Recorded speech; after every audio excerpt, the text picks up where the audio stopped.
आदाब, मैं हूं मुमताज आलम रिजवी। बात करूंगा मैं आज उन लोगों की कि जो हिंदू राष्ट्र की बात कर रहे हैं, उन लोगों की बात करूंगा कि जो राम राज की बात कर रहे हैं और बड़े बड़े दावे कर रहे हैं। उन लोगों की बात करूंगा कि जो ये कह रहे हैं कि 2014 के बाद देश आज़ाद हुआ है। मैं कुछ तस्वीरें आपके सामने पेश करना चाहता हूं जो बड़ी तल्ख भी हैं, लेकिन बताना बहुत ज़रूरी है।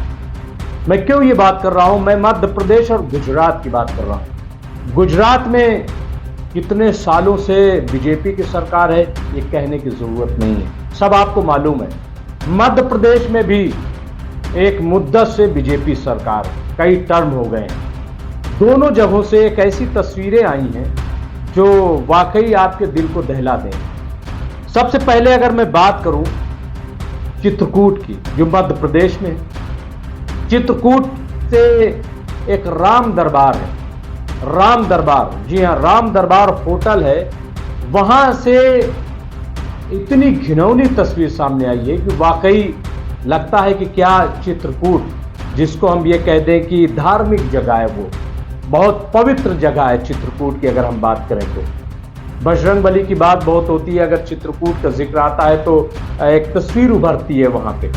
लेकिन वहां से खबर ये आ रही है कि वहां पे सेक्स रैकेट चल रहा था होटल, राम दरबार होटल, और इस तरीके के कई होटल हैं जहां पे पूरा जो है कारोबार चल रहा है। वहां की पुलिस ने कुछ लोगों को गिरफ्तार किया है, मैनेजर को गिरफ्तार किया है, दलाल को गिरफ्तार किया है और होटल मालिक को गिरफ्तार किया है, और 2-3 लड़कियों को भी पुलिस ने गिरफ्तार किया है। वहां अजीबोगरीब माहौल था।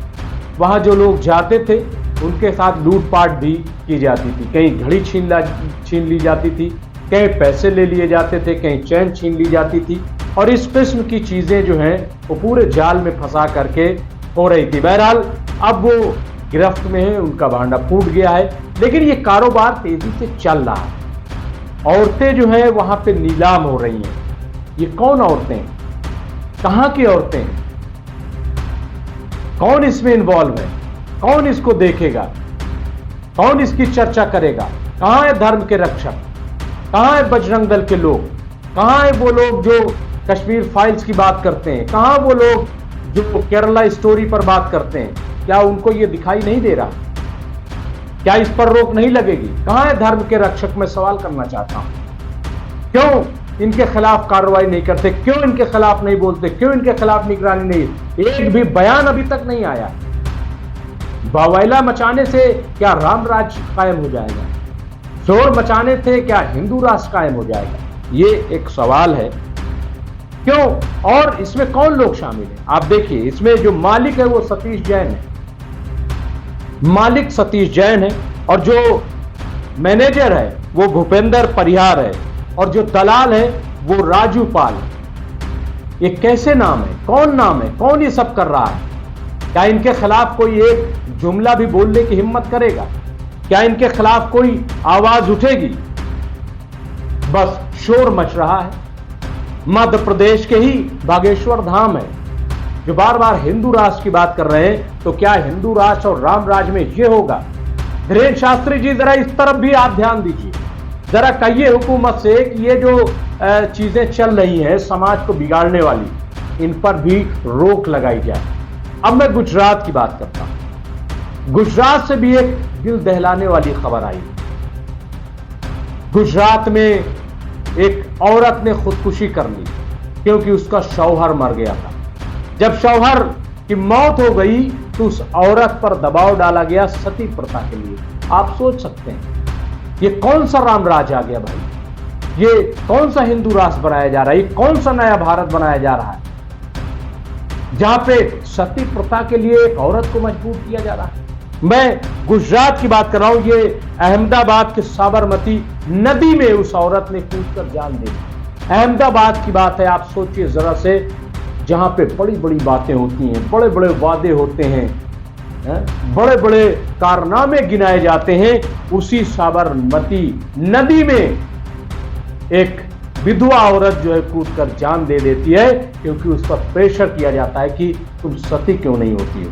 जब तुम्हारा शौहर मर गया तो तुम्हें सती हो जाना चाहिए था, तुम्हें भी चिता में जलकर राख हो जाना चाहिए था। और ये किसी और ने नहीं बताया, बल्कि जिस लड़की ने खुदकुशी कर ली है, आत्महत्या कर ली है, उनके घर वालों ने ये बात बताई है। और जुल्म की इंतहा थी, जुल्म की इंतहा थी। वो औरत रहने वाली तो राजस्थान की, यानी रहने वाले ये राजस्थान के थे, लेकिन गुजरात अहमदाबाद में रहने लगे थे। वो पति के साथ दोनों रहते थे, बहुत अच्छे तरीके से रहते थे और पूरा उनका बहुत अच्छा घर चलता था। लेकिन जब पति की मौत हो गई तो उस औरत पर आफत आ गई, औरत पर मुसीबतें ढाई जाने लगी।